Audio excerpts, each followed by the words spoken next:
Hello everyone, welcome back to online study.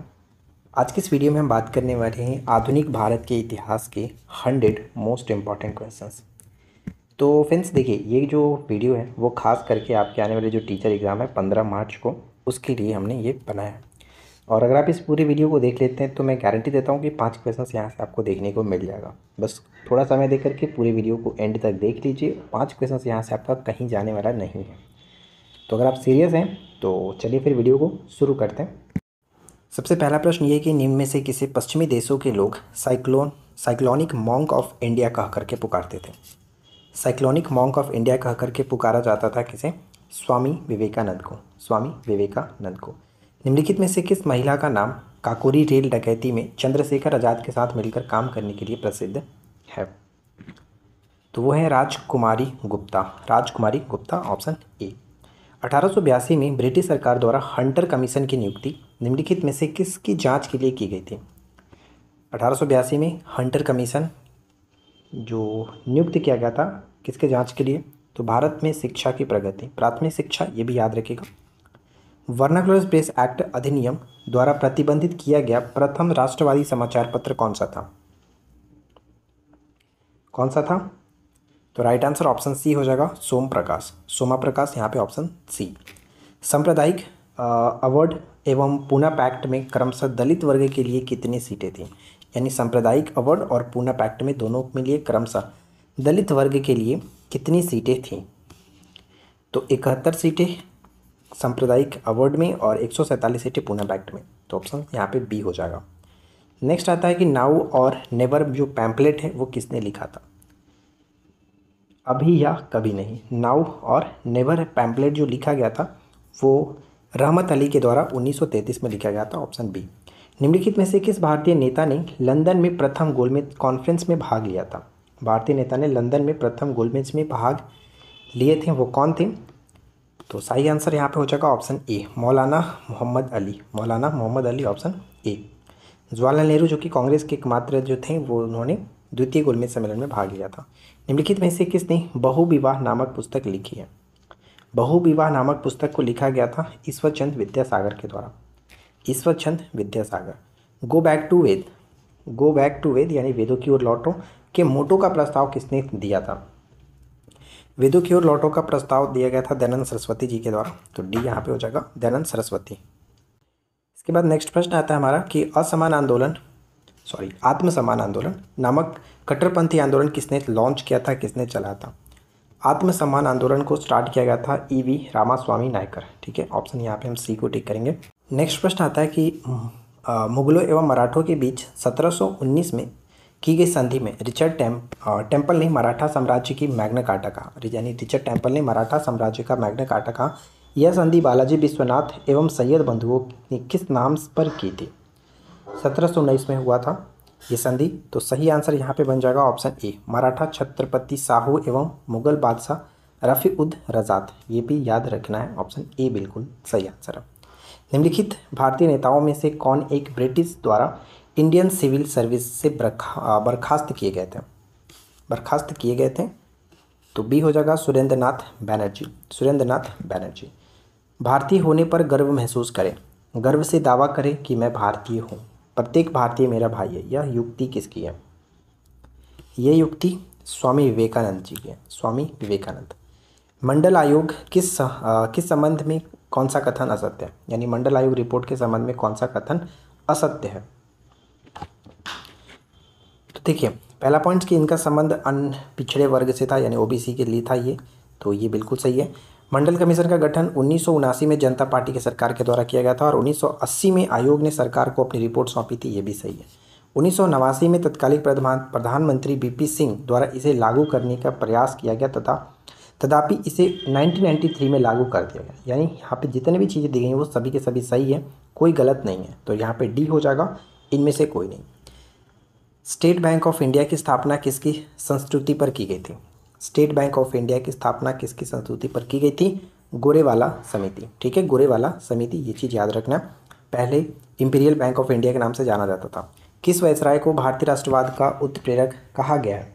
किस viceroy को भारतीय राष्ट्रवाद का उत्प्रेरक कहा गया? तो लॉर्ड कर्जन को। Lord Curzon. यह किसने कहा कि राजनीतिक स्वतंत्रता राष्ट्र की प्राणवायु है? राजनीतिक स्वतंत्रता राष्ट्र की प्राणवायु है, किसने कहा है? तो अरविंद घोष ने, अरविंद घोष ने। महात्मा गांधी द्वारा स्थापित हरिजन संघ के संस्थापक कौन थे? महात्मा गांधी द्वारा स्थापित हरिजन संघ के संस्थापक अध्यक्ष कौन थे? तो घनश्याम दास बिड़ला, घनश्याम दास बिड़ला, ऑप्शन बी होगा। निम्नलिखित में से कौन एक संस्कृत के विद्वानों की सहायता से दारा सिकोह द्वारा तैयार किए गए उपनिषदों का फारसी अनुवाद की प्रस्तुति है? दारा सिकोह के द्वारा जो उपनिषद का फारसी अनुवाद कराया गया वो कौन सा है? तो सिर ए अकबर के नाम से, सिर ए अकबर के नाम से। निम्नलिखित में से कौन सा युग्म जो कि सही सुमेलित है? सही सुमेलित है। तो देखिए वांडीवास का युद्ध जो हुआ था 1760 में फ्रांसीसी विरुद्ध ईस्ट इंडिया कंपनी के बीच, तो ये बिल्कुल सही आंसर यहाँ पे बन जाएगा, लेकिन बाकी में ये मिलान सही नहीं है, ऑप्शन यहाँ पे ए होगा। नेक्स्ट है कि मुगल बादशाह ने किसे नवाब की पदवी प्रदान की थी? मुगल बादशाह ने किसे नवाब की पदवी प्रदान की थी? तो राइट आंसर ऑप्शन ए हो जाएगा, डुप्ले को। ठीक है, डुप्ले को। अगला प्रश्न कि मंत्रिमंडल पद्धति तथा सामूहिक जिम्मेदारी निम्नलिखित में से किस देश की देन है? मंत्रिमंडल पद्धति और सामूहिक जिम्मेदारी निम्नलिखित में से किस देश की देन है? तो ये हो जाएगा आपका ब्रिटेन, ब्रिटेन करेक्ट होगा, ऑप्शन डी। निम्नलिखित में से किस अध्यादेश द्वारा भारत के गवर्नर जनरल का अध्यादेश जारी करने की शक्ति प्रदान की गई है? तो गवर्नर जनरल को, जो कि यहाँ पे हमारा हो जाएगा ऑप्शन बी, 1861, 1861। मित्र मेला नामक संस्था की स्थापना कब और किसने की थी? मित्र मेला नामक संस्था की स्थापना कब और किसने की थी? तो यहाँ पे हमारा सही आंसर हो जाएगा ऑप्शन ए, 1899 में बी डी सावरकर ने। ठीक है, बी डी सावरकर ने 1899 में। अगला प्रश्न, निम्नलिखित कथनों पर विचार करिए। पहला पॉइंट है कि राजा राम मोहन राय को आधुनिक भारत का पिता कहा जाता है, जो कि ये बिल्कुल सही है, इसमें कोई दिक्कत नहीं। इसके बाद हम देखेंगे इन्हें राजा की उपाधि बहादुर शाह द्वितीय ने दिया था, ये पॉइंट गलत है। आपको पता है कि राजा राम मोहन राय को राजा की उपाधि अकबर द्वितीय ने दिया था, ये गलत है। सही हो जाएगा केवल और केवल एक। सूची 1 को सूची 2 के साथ हमें मिलान करना। तो पलासी का जो युद्ध हुआ 1757, 23 जून 1757 की बात कर रहा है। तो यहाँ पे देखिए सही आंसर हमारा क्या बनेगा, किसके साथ मिलान होगा ये? तो यहाँ पे रॉबर्ट क्लाइव बिल्कुल सही है, यानी अंग्रेजी सेना के जो नेतृत्व करते थे रॉबर्ट क्लाइव। बक्सर के 1764 की अगर हम बात करें तो बेंसी टाट थे, ये भी सही है। और बंगाल में अकाल 1770 के समय जो यहाँ पे गवर्नर थे वो हमारा कॉर्टियर, बंगाल के गवर्नर कॉर्टियर। तो ऑप्शन ए बिल्कुल सही आंसर बन जाएगा। नेक्स्ट आता है कि किस सिख गुरु ने फारसी में जफ़रनामा लिखा था? फारसी में जफ़रनामा को किसने लिखा? गुरु गोविंद सिंह, यानी सिखों के जो अंतिम गुरु थे गुरु गोविंद सिंह जी ने लिखा था जफ़रनामा। निम्नलिखित सिख गुरुओं का सही कालक्रम क्या होगा? सही कालक्रम क्या होगा? तो देखिए सही कालक्रम की बात करें तो अमरदास, उसके बाद रामदास, अर्जुन देव और तेग बहादुर, ये बिल्कुल सही सीक्वेंस बनेगा। तो राइट आंसर हमारा यहाँ पे हो जाए ऑप्शन डी। अगर हम यहाँ पे सीक्वेंस देखना चाहें तो देखिए, अगर हम यहाँ पे अमरदास को देखें तो ये तीसरे गुरु थे, रामदास चौथे गुरु थे, ठीक है, चौथे गुरु, और अर्जुन देव 5वें और तेग बहादुर जी जो कि 9वें गुरु थे। तो ये इस तरह का सीक्वेंस बिल्कुल सही है। 1827 में बटलर जो कमेटी थी इसका उद्देश्य क्या था? 1827 की बटलर कमेटी का उद्देश्य क्या था? तो राइट आंसर बनेगा ऑप्शन डी, भारतीय सरकार तथा देशी राज्यों के बीच संबंधों को सुधारना। बटलर समिति, ऑप्शन डी हो जाएगा। कांग्रेस का कौन सा अधिवेशन बिहार के रामगढ़ में मौलाना अबुल कलाम आज़ाद द्वारा अध्यक्ष के रूप में संपन्न हुआ था? रामगढ़ में। तो 53वां अधिवेशन जो है 1940 में, 53वां अधिवेशन 1940, ऑप्शन बी। नेक्स्ट आता है कि निम्नलिखित में से सही जोड़े बनाएं। तो सविनय अवज्ञा आंदोलन की अगर हम बात करें तो यहाँ पे क्या हो जाएगा? सविनय अवज्ञा आंदोलन के जो नेतृत्व करता थे महात्मा गांधी, फर्स्ट का 3, तो यहाँ पर भी है, यहाँ पर भी है। अब अगर हम देखें तो डी का 2 मिल जा रहा है दोनों में, तो डी का 2 हमें मिलाना नहीं है, यानी कि राजा राम मोहन राय ये 2 हो गया। अब अगर हम बात करें जैसे कि इन दोनों के बीच में, तो देखिए भारतीय गृह शासन यानी होम रूल के जो नेता थे कौन थे? बीजी तिलक, बीजी तिलक। तो बी का फर्स्ट होगा, बी का फर्स्ट, ऑप्शन ए पे मैच कर जा रहा है। ठीक है, तो इस तरह से आप याद रखेंगे सभी को। अल हिलाल समाचार पत्र किसके द्वारा राष्ट्रीयता के प्रचार के लिए शुरू किया गया था? अल हिलाल जो है ये अबुल कलाम आज़ाद के द्वारा, अबुल कलाम आज़ाद के द्वारा। निम्नलिखित कथनों पर विचार करिए। दो यहाँ पे मिलान किया गया, कौन सा कथन सही है? लाइफ डिवाइन अरविंद घोष के द्वारा, ये गलत है, और डिवाइन लाइफ शिवानंद के द्वारा। तो यहाँ पे दोनों के दोनों ही गलत है, ना ही एक सही है ना ही दो सही है, तो डी हो जाएगा। भारत में सेवा कर सर्विस टैक्स किस वर्ष प्रारंभ किया गया था? भारत में सेवा कर यानी सर्विस टैक्स जो है वो किस वर्ष प्रारंभ किए गए थे? तो राइट आंसर ऑप्शन ए 94-95 में स्टार्ट किया गया था। निम्नलिखित में से किसने अप्रैल 1930 में नमक कानून को तोड़ने के लिए तंजौर तट पर 1 मार्च का आयोजन किया था? 1930 में नमक कानून तोड़ने के लिए तंजौर तट पर इन्होंने ये जो कि 1 मार्च निकाला। तो यहाँ पे सही आंसर हमारा बन जाएगा ऑप्शन बी, श्री राजगोपालचारी। ठीक है, श्री राजगोपालचारी। अगला है कि भारत सरकार अधिनियम 1919 में स्पष्ट रूप से क्या परिभाषित करता है? 1919 स्पष्ट रूप से क्या परिभाषित करता है?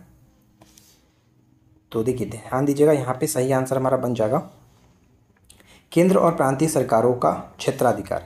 केंद्र और प्रांतीय सरकारों का क्षेत्राधिकार, ऑप्शन बी बिल्कुल सही आंसर बन जाता है। निम्नलिखित में से कौन भारत में अंग्रेजों द्वारा निर्मित पहला किला था? अंग्रेजों द्वारा निर्मित पहला किला, तो fort saint David. Fort saint David, option C correct है। अगला है कि निम्नलिखित कथनों पर विचार करिए। भारतीय राष्ट्रीय कांग्रेस की पहली महिला अध्यक्ष सरोजिनी नायडू, ये पॉइंट गलत है। भारतीय राष्ट्रीय कांग्रेस की पहली महिला अध्यक्ष एनी बेसेंट थी, सरोजिनी नायडू भारतीय अध्यक्ष थी। ठीक है, पहली भारतीय महिला अध्यक्ष, पहली भारतीय कहेगा तब, तो यहाँ पे ये चीज़ गलत होगा। 1925 में सरोजिनी नायडू जी बनी थी, वो अलग बात है कि ये पहली नहीं थी, पहली एनी बेसेंट 1917 में कलकत्ता अधिवेशन। ठीक है, सेकंड आता है कि भारतीय राष्ट्रीय कांग्रेस के पहले मुस्लिम अध्यक्ष बदरुद्दीन तैयबजी थे, ये बिल्कुल सही है। तो करेक्ट हो गया क्या? केवल दो। बैलेंस ऑफ पेमेंट का अर्थ क्या है? बैलेंस ऑफ पेमेंट का अर्थ क्या है? तो आयात एवं निर्यात के बीच का अंतर बैलेंस ऑफ पेमेंट कह सकते हैं। किसने कहा था कि गांधी जी ने राष्ट्रीय आंदोलन की एक क्रांतिकारी आंदोलन तथा जन आंदोलन का रूप दिया? तो ये कोपलैंड ने कहा था।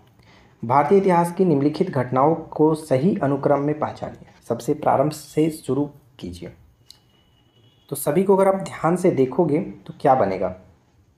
देखिए यहाँ पे अगर हम देखें तो राज्य जो अपहरण नीति यानी डलहौजी ने जब स्टार्ट किया था तो 1848 में स्टार्ट हुआ। तो ये तो हम देख सकते हैं कि अभी ब्रिटिश इंडिया एक्ट 1784 आपको पता ही है।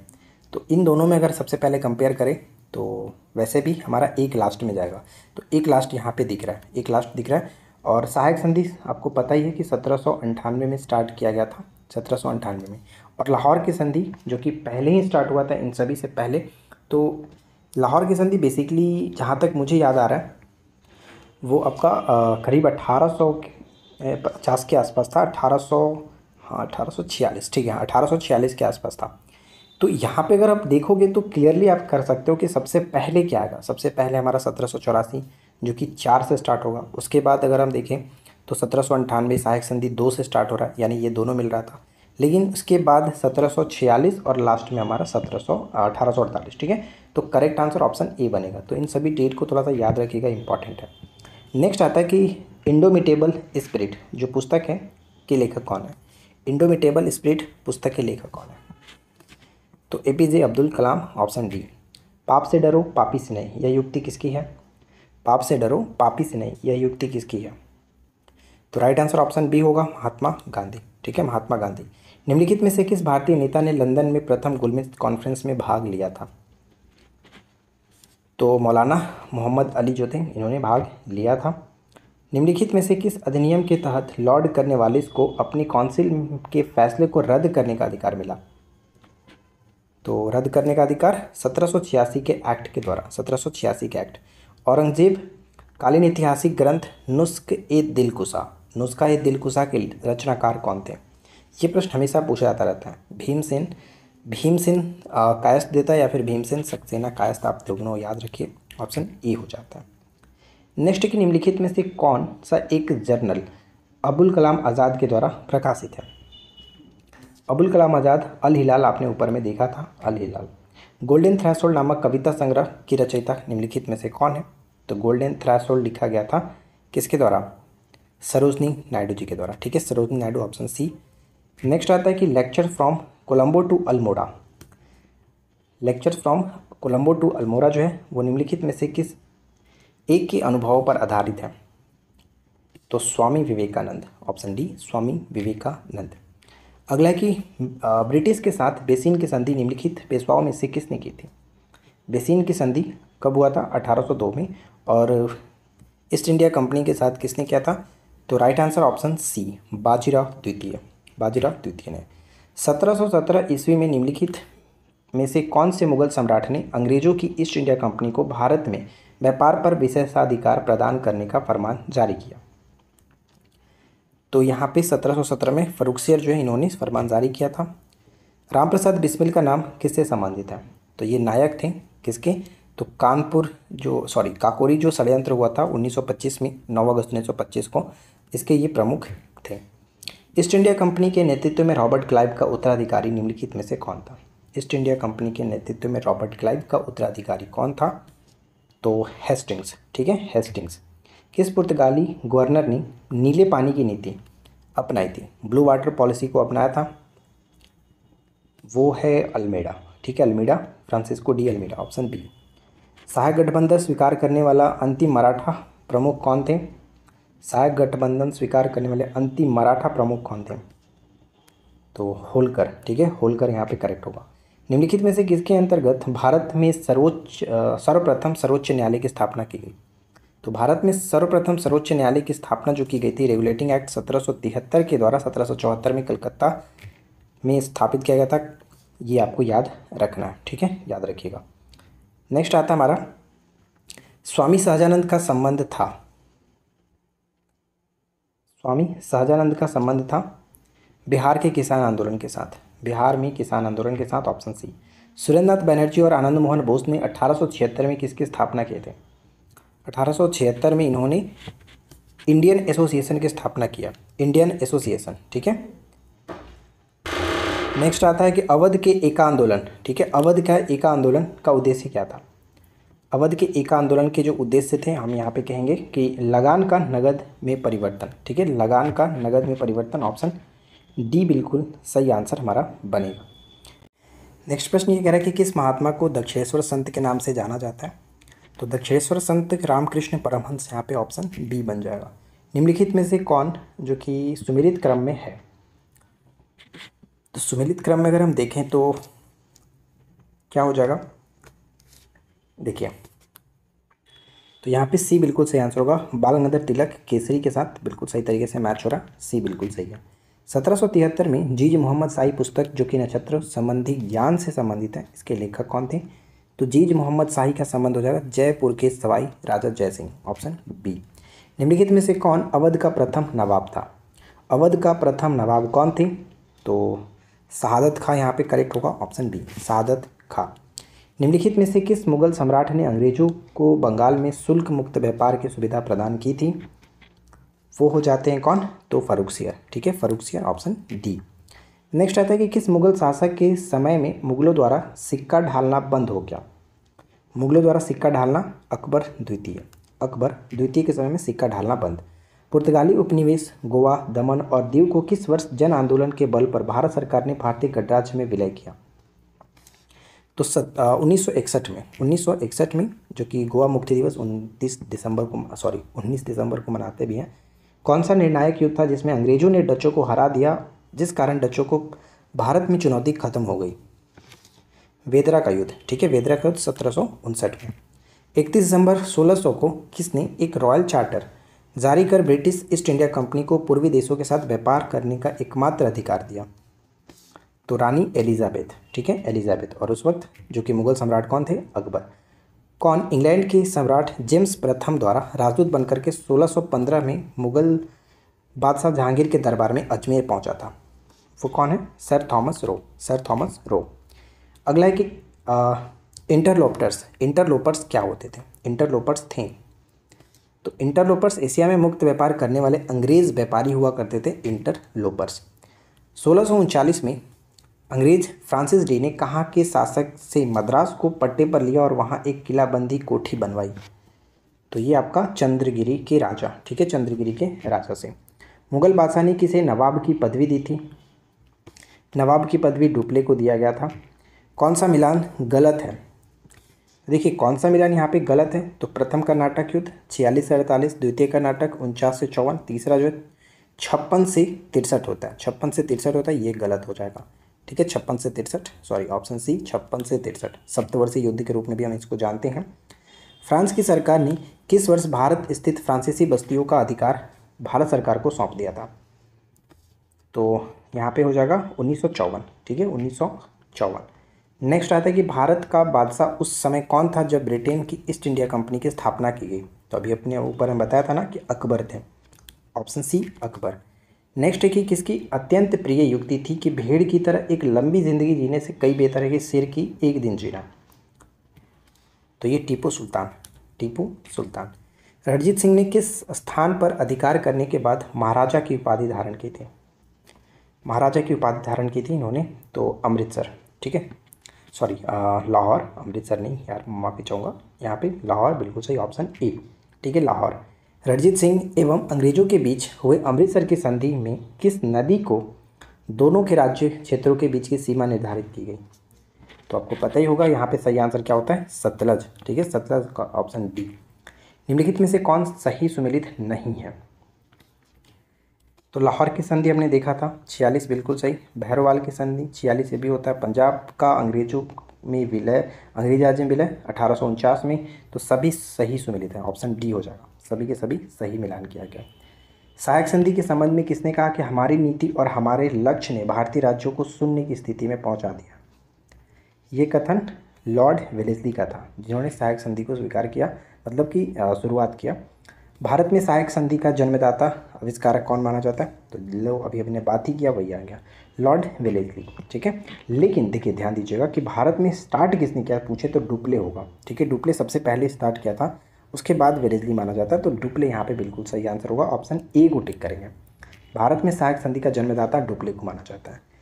किस राज्य के शासक नवाब वजीर कहलाते थे? तो नवाब वजीर अवध के नवाब को। ठीक है, अवध के नवाब को। सिखों के सैन्य संप्रदाय खालसा पंथ के प्रवर्तन किसने किया था?